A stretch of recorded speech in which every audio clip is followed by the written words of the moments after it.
I'm also much shorter than Eugene. So. Great. Forward. Okay, thank you. So when I was thinking about redefining better, I kind of looked back into my past and started thinking about what I've learned over the course of my career. And one of the things I've learned is that the hacker community makes things better. As Eugene mentioned, I was the chief T officer at Etsy, which stands for technology. And I had a long career in technology before I became CEO of Etsy 4 months ago. So a lot of what I know about Etsy and why Etsy works, both as a company and as a website and a community, are based on the hacker ethic. Let's see here. Having a little trouble with the, So I think the reason that hackers are where I draw my inspiration from is I think that what hackers do is they see that another world is possible and they actually make it so.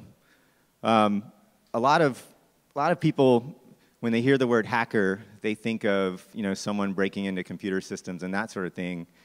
But the definition of hacker is actually quite different than that, the way I think about it. And the definition I like the most is from Burrell Smith, who actually designed the Macintosh motherboard. And Burrell Smith said this in 1984, so this is quite a long time ago. Hackers can do almost anything and be a hacker. You can be a hacker carpenter, you can be a hacker anything, you can be a hacker lawyer, you can be a hacker club owner, etc. Eric Raymond, who's a leader in the hacking community, referred to hacking activity as an appropriate application of ingenuity. So I think that definition applies to just about anything. If you read Stephen Levy's book about hackers, which I think is one of the best books ever written about technology, written in 1984, Stephen Levy, who's now an editor at Wired, actually defined a hacker ethic. And the hacker ethic really centered on these concepts: hands-on learning, sharing, openness, decentralization, which is really about mistrusting central authorities, and also improving the world. I think this hacker ethic is especially important in our current age. I agree with Douglas Rushkoff.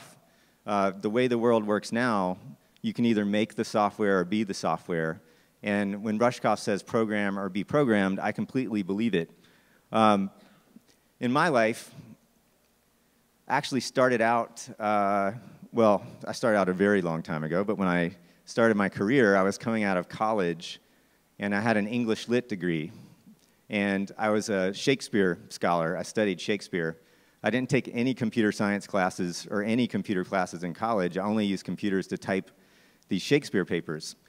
But I wanted to be a journalist, so I went to work at a newspaper that happened to be one of the early newspapers on the web. And that's when I really became a hacker, because I decided in order to publish to the world on the web, there wasn't WordPress and that sort of thing back then, I had to learn Unix.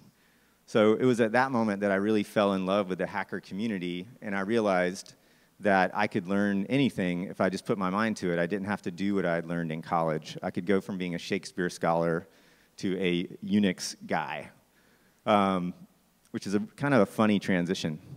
So over time, I'd learned technology, I learned programming, I became a developer, I became a leader of developers. And after a few years, I felt the call of the Bay Area, which is really the mecca for hackers. So I moved to the Bay Area. I started not just doing software development, but actually leading developers, leading hackers.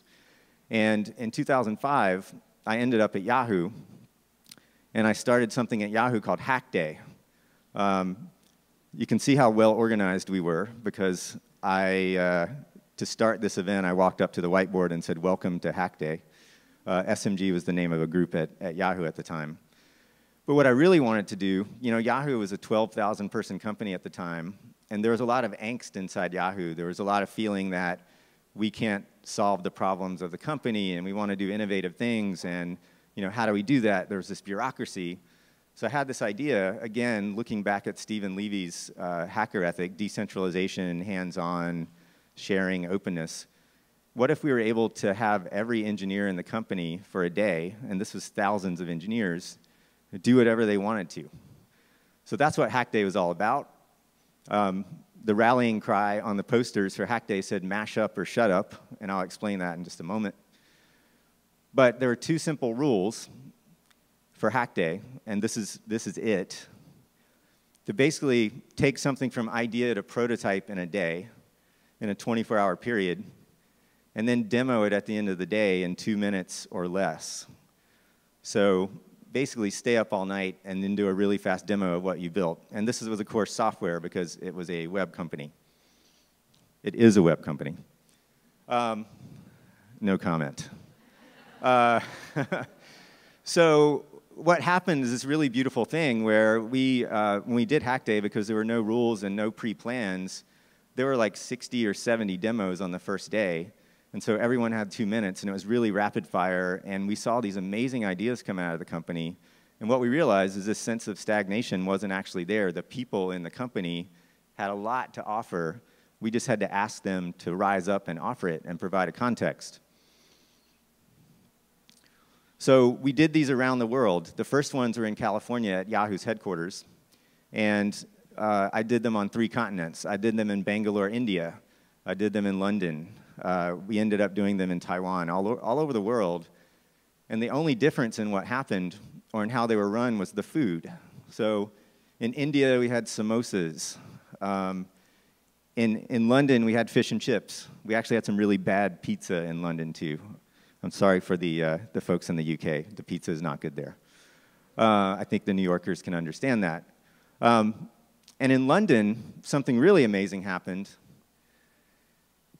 At the beginning of our event, we held at Alexandra Palace, which was on a hill in London, and some storm clouds were sort of rolling in the morning, and it was on a Saturday. And lightning struck the building 30 minutes after the start time.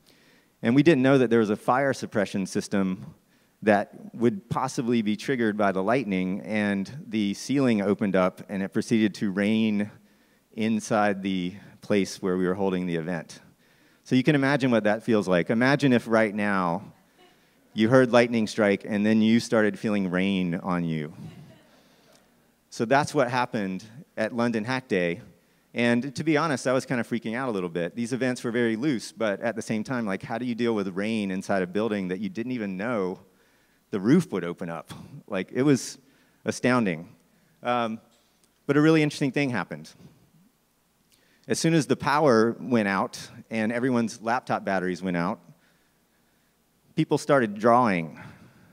So this hacker spirit among people who are writing code on computers was so strong on a Saturday when people voluntarily came out for this event that when lightning struck, people started drawing. Now, if you're in school or you're in a company in a traditional environment, if lightning struck, it would take like 1 second before the person said, hey, we need to leave and go home, because no one would want to stick around. But this environment was so powerful that people just they drew, and then we figured out how to close the ceiling. We got the electricity going again, and then we had an event like all of the other events. But the spirit was really amazing. And this is what some people said about it. Again, an event for hackers. One hacker called it a wonderful bazaar of dreamers showing their ideas made real. Again, people saw 70 demos, 100 demos.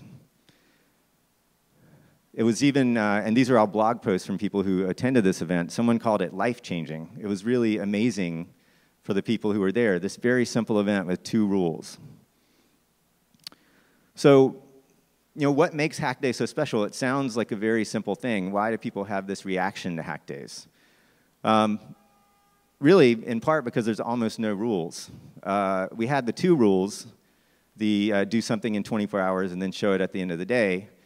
But in reality, we even made fun of the rules themselves. So the 2 rules were systematically broken all of the time. People built things that they've been working on for years. People's demos ran over. So even the 2 rules weren't really rules. There was no obvious leader.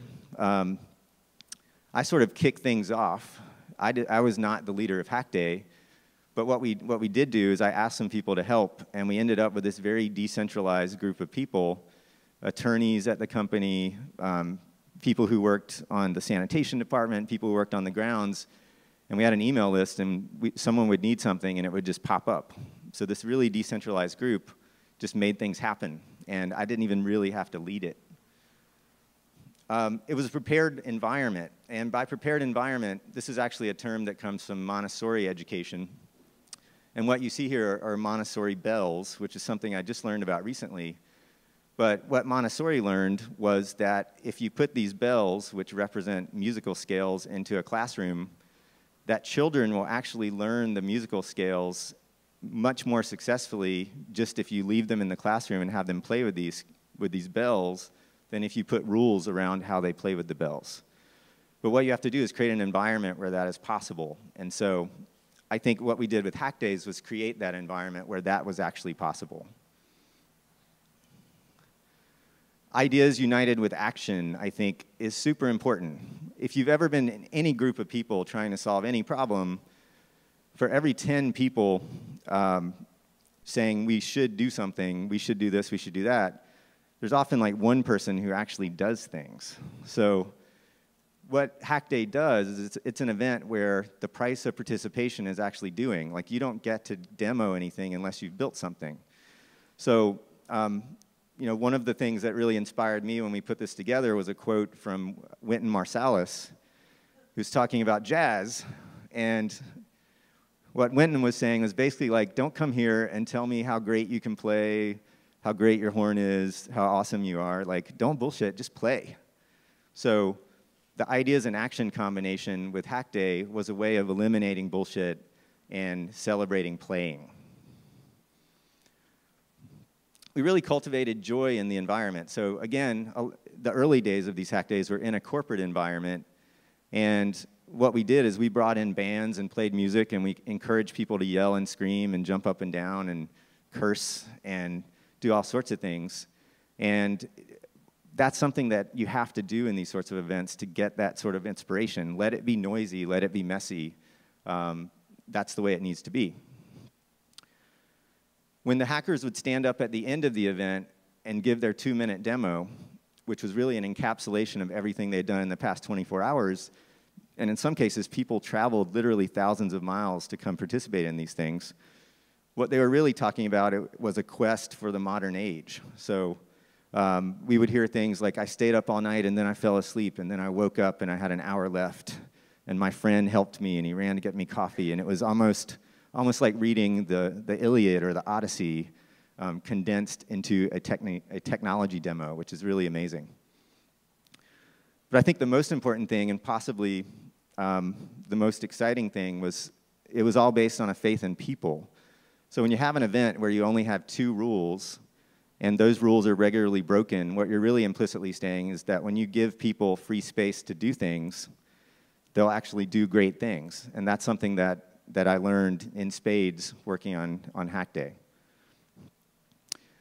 I also, in summarizing Hack Day, the first open Hack Day we did in 2006, I actually used the word that I won't say because I'm sure my mom is watching, that I've never used on my blog before or since. But I was talking about inspiration, and I learned that when you give people the space, that inspiration can be a renewable energy source, and it really scales. Really, really scales. So since then, since we started these things in 2005, this very simple idea has really spread around the world. So in corporations, IBM has done Hack Days. You know, Facebook does Hack Days. But more exciting, there are things like government Hack Days. People are having open government Hack Days where citizens are building things to improve the government. Just last week, LinkedIn announced the winners of a Hack Day that they ran for software to benefit veterans around Veterans Day. So it's really amazing that this very simple idea that we started out in a corporate context is actually being used around the world. So that's really exciting, but I think what Hack Day represents and what hacking represents and the hacker ethic represents, actually, it's time now to move on to much bigger hacks. The world right now is being hacked in so many ways, not just from a technology sense, but in many ways. So consider the hashtag. So I'm sure everyone here knows what a hashtag is. This is TEDx in Brooklyn. This is actually the first tweet where a hashtag was used. And Chris Messina, who started this event Barcamp, which is something that we really drew inspiration from when we put Hack Day together, sent out this very innocuous message in August of 2007 saying, how do you feel about using this format as a way to organize groups? So no big deal. People started using hashtags at the time as sort of a hacker tool to help hackers organize. So fast forward 4 years, and you have this hashtag. So as Chris Messina organized Barcamp, the citizens of Egypt organized themselves using Twitter. They're using the tools of hackers to make much bigger changes. As one Egyptian activist said, they're not only using the hashtags, but they're using Facebook to schedule protests, they're using Twitter to coordinate with the hashtags, and they're using YouTube to tell the world about this. They're using the tool of hackers, and they have the tools now. This is the prepared environment that Montessori talks about. We've just communicated this prepared environment out to the world so that now they can use these tools. And when you look at something like Egypt, I think back to the really compressed timelines of Hack Day. You know, you have all these tools, all of these network tools, all of these people, and you do something really amazing in 24 hours and you show it at the end of the day. What we're seeing is that these tools of hackers and the ethos of hackers are being used to make amazing political changes. So when you look at Facebook and how Twitter and YouTube affected Egypt, what you're really seeing is that the citizens of Egypt have pulled off this amazing hack. It's still ongoing, but it's a hack. When you look at something like Occupy Wall Street, again, largely organized via this simple hashtag that was used to organize a hacker event, Barcamp. You're starting to see the language of hackers enter the political space in a more mainstream way. So you see a woman here holding a sign referring to rebooting the country's operating system.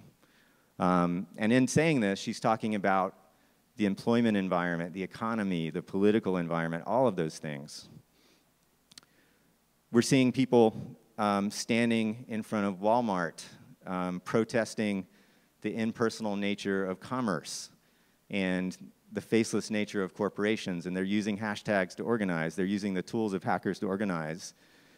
They're using Etsy to sell to each other, to buy and sell to each other.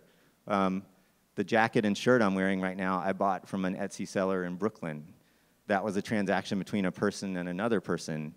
And when you really think about it, Etsy is incredibly radical in that way, and I'm really excited at what's happening with Etsy. So one of the things you hear about these sorts of movements and hackers and Occupy Wall Street is that it's messy and, you know, what's the message? We don't really understand. What's the outcome? These are really the same things that I heard when we did Hack Days at Yahoo. Like, how is this going to fit into the product strategy? Like, what is this going to result in? Like, what's the result? You know, how do we make this actionable?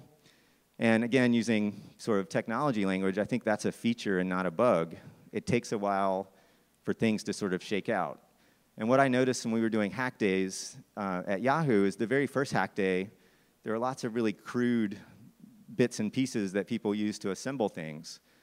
But as we did 5 Hack Days and 8 Hack Days and a dozen Hack Days, you know, by the time we got a year or two into it, there was all of this infrastructure that the people of the company had built up.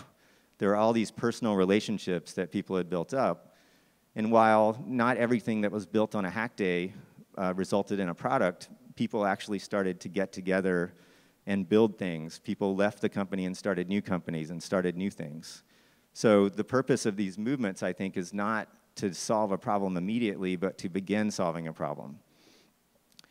And as this protester said, it's really not over. I can't stand here and say that the tools of hackers have delivered this or that. I just know that it's in progress, and I know that hackers are going to be the ones who make things better. I think that when you look at hacker culture, and I thought about redefining better, again, I didn't really think about what better is. I thought about the process for getting better and who is going to lead it.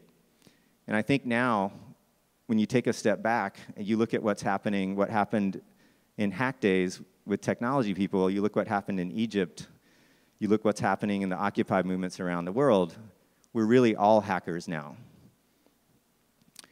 So I would urge you to hack your company, if you have one, to hack your country, and to hack your world. I believe that another world is possible and that hackers are going to deliver us to that other world. Thank you.